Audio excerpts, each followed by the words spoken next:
제217강 시간과 시대상.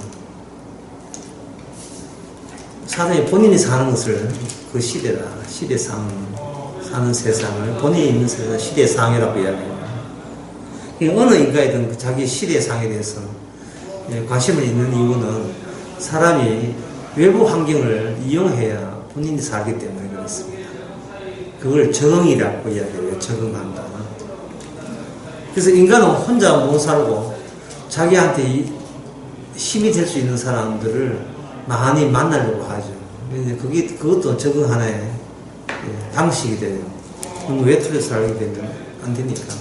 그래서 그 시대상에 대해서 인간은 자꾸 기대를 하게 되어 있어요. 만약에 자기가 어떤 나라에 사는데 그 나라가 갈수록 잘 살게 된다. 그러면 신나죠, 인간은. 잘 사는 나라의 일부니까 덩달아 자기가 편하게 살고 여유있게 살 수 있습니다. 근데 그 나라가 정치가 어지럽고 싸우고 국민소득이 떨어지고 전쟁이 일어난다면 이민 갈 생각을 하겠지요. 자기가 속해 있는 시대상이 험악하기 때문에 자기 목숨에 손해가 되기 때문에, 목숨 유지에 손해가 되기 때문에.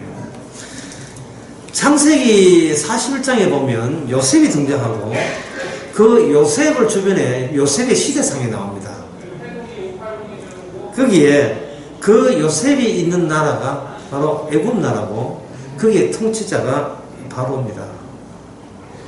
근데 이 바로라는 이 시대상에서 요셉이 있을 때 사람들이 관심사는 요셉이 그 바로라는 그 막강한 나라에서 어떻게 힘들게 살겠느냐라고 생각하겠죠. 그런데 하나님께서 요셉에게 꿈을 주셨습니다. 꿈을 줬을 때 여기서 우리는 생각해야 돼요. 하나님이 주신 꿈이 더 세고 넓으냐, 아니면 요셉이 바라보고 있는 애굽이라는 나라의 애굽 나라의 권세나 왕의 권세가 더 세냐, 어느 쪽이 더 세냐를 생각해야 돼요. 성경을 우리가 안 본 사람은 지금 인간은 꿈꾸는 게 그냥 꿈꾸니까 개인보다는 국가 통치자가 힘이 셀 것이다, 그렇게 생각하죠. 그런데 그 성경이 왜 있겠습니까? 성경에 보니까 그 바로왕이 꿈을 꿉니다. 바로왕이 꿈을 꾸고 꿈의 해몽이 안 되는 순간 이제는 권세의 역전이 있다는 거죠.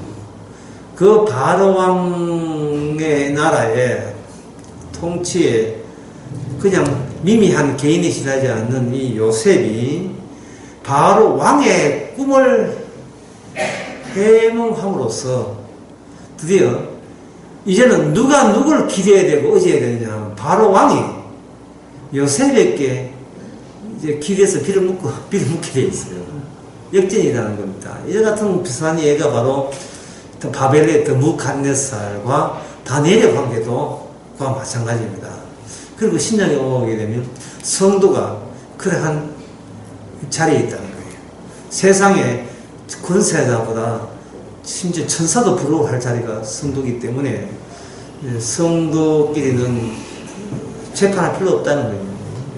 흔히 말하는 재판장이 최고인데 재판장을 그야말로 내려다볼 수 있는 천사의 안목을 갖고 있기 때문에 너희들이 무엇을 보수하나, 고소하고 고발하고 필요 없다, 누구의 힘에 기댈 필요 없다, 이런 식으로 하거든요. 이게 구약 때부터 이렇게 줄곧 내려오는 겁니다. 자, 그렇다면 아까도 이야기했지만 이 시대상이 점차 발전하고 할 때 사람들은 좋아하겠죠. 이러한 시대상의 바로 왕이, 애굽의 통치자 바로 왕이 무엇에 이제 몸달아 하느냐 하면 이 자기가 통치한 나라가 잘 될 것인가, 앞으로 잘 될 것인가에 이제 바짝 기대를 하고 있잖아요. 원래가 2018년도 초반 되면 원래는 잘 될 것이라는 그런 희망을 억지라도 갖게 됩니다. 그래서 제가 제목을 시간과 시대상이라고 하는 거예요. 시간은 앞으로 흘러가게 되면, 못 되는 것보다 잘 될 것이 있을 것이라는 희망을 갖는데, 과연 인간의 마음대로 되느냐, 아니면 인간의 마음이 하면 또 다른 누구 마음으로 그렇게 되느냐 하는 것은 창세기 41장 이 성경을 통해서 우리가 알아볼 필요가 있어요. 꿈을 꿉니다. 바로가 꿈을 꾸는데, 꿈에 보니까 처음에는 아름답고 살찐 암소 7마리가 나왔다가 그 뒤에 곧장 흉악하고 파리한 다른 7 암소가 하수에 올라와서 그 소와 함께 하수가 있더니 흉악하고 파래한 소가 그 아름답고 살찐 소를 먹은지라. 소는 원래 채식동물이기 소가 속을 먹어버리니까 이건 얼마나 참 짜릿하고 무시무시한 공포스러운 상황이죠. 그 꿈을 바로가 잊을 수가 없습니다. 예? 소가 소를 잡았더니, 예, 사자가 몰라도 소가, 풀 뜯는 소가요, 다른 고기를 구웠을 때 얼마나 충격했겠습니까? 잊을 수가 없죠. 또 꿈을 꾸는데 누승하고 일곱 이삭이 나오고 그 후에 또 세악하고 종통이 많은 이삭이 나오더니 그 세악한 일곱 이삭이 무성하고 충실한 일곱 이삭을 삼켜버렸어요. 자, 신하들 불렀습니다. 자, 아까 이야기했지만 인간의 시대상은 반드시 미래의 낙관을 기대한다 했죠. 그래서 이 꿈에 해몽 안 되면 이 시대상, 이 자기가 속해 있는 나라가 어떻게 될 것인가 걱정 안 될 수가 없지요. 여기서 이제 꿈을 해몽한 데 있어서 어느 누구도 자신 나설 수가 없어요. 왜냐하면 이게 그냥 꿈의 해몽으로 끝날 것 같으면 구라를 치서라도 돼요. 근데 이게 현실과 일치된다는 보장이 있어요. 그럼 이 꿈 해석을 누가 하겠어요? 이 꿈을 꾸게 한 인간을 초월한 어떤 분이 있어서 그 분이 이미 앞니를 다 내다보시는 그분, 내다본 정도가 아니죠. 그분의 뜻대로 세상을 운영해 나가는 그분이 꿈을 집어넣기에 그분의 문제를 출제한 그분의 해답을 갖고 있는 거예요. 누가 나섭니까? 나서다가는 틀려버리면 죽는데 책임져요. 인간의 내일 일을 책임질 수 있단 말입니까? 뭔 짓이죠. 그런데 여기에 요셉이 여기 개입합니다. 요셉이 개입해서 우리가 아다시피 7년 대풍년 이후에 7년 대흉년이 옵니다 라고 해석을 할 수 있어요. 이걸 보면서 사람들은 내가도 그런 해석하겠다 하는데 문제가 아까 얘기했죠. 내가도 해석을 좋게 하고 나쁘게 하는 건 문제가 아니고 그게 실제 돌아가는 것과 일치돼야 된다 이 말이죠. 7년이니까 7년만 기다려서 틀리면 어떻게 되겠어요? 그 사기꾼 능지청천하거든요. 죽여버린다 이 말이죠. 지 목숨 걸고 꿈 해몽할 사람, 그런 용기 있는 사람 나와버리고 없어요. 무당도 그런 사람도 없습니다. 7년 동안 붙잡혀 있어야 돼요. 맞는지 확인 작업 들어가야 되니까.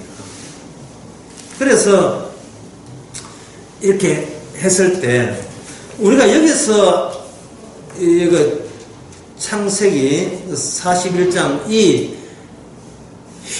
풍년과 흉년의 교차에 의해서 실질적으로 이득을 얻는 사람 누구냐 하면 바로가 아니고 요셉이 우선입니다. 요셉이 지위가 저 바닥에서부터 최고의 자리까지 올라옵니다. 그러면 이 바로의 모든 권력은 사실은 바로가 쥐고 있는 게 아니고 누구한테 이렇게 응집이 되겠어요? 요셉한테 응집이 되겠죠. 모아지겠죠. 그게 하나님의 꿈을 줬던 이유입니다. 요셉 배후에 누가 있느냐 하면 야곱의 언약에 의해서 살아야 될, 인도함을 받아야 될 자기 아버지 어머니와 그리고 자기 출신 어머니들 라헬은 죽었지만 또 레아 있잖아요, 언니 하고 11 형제가 있습니다. 이들은 언약의 공동체예요. 하나님의 계시와 하나님의 복음을 담고 있습니다. 바로를 통해서 애굽 나라를 위해서 준 꿈이 아니고 그 애굽 나라에 개입된 요셉의 가정, 몇 명 되지 않는 70명밖에 안 되는 그 가정을 위해서 이 계시가 주어졌고 그 계시가 주어진 그 집중되는 그 지점에는 요셉이 있어요. 그래서 41장 소출인자 심이 많고 하고 나온 뒤에 50절에 보면 흉년이 들기 전에 요셉이 두 아들을 낳되 그 온 제사장 보디베라의 딸 아스낙이 그에게 낳은지라. 요셉이 그 이름을 문하셋이라 했는데 문하셋이 뭐냐면 잊어버렸다. 자신의 모든 고생을 잊어버리고 이제는 안식에 들어갔다는 겁니다. 그러니까 이것은 바로 성도의 이 고생 많은 이 성도의 마지막 모습이 꿈 같은 예수 그리스도 십자가 복음이 우리로 하여금 이 고생을 마감하고 영원한 안식에 들어가는 이 이야기를 12아들 중에 나셋이라는 그 이름을 차용해서 하나님께서 꿈이라는 7년 흉년 꿈대로 7년 흉년 7년 흉년에 그것을 이 현실 바닥에 이렇게 줬습니다. 그러면 이 현실은 누구를 위한 현실입니까? 예수 그리스도와 그에 속한 자녀를 위한 현실입니다.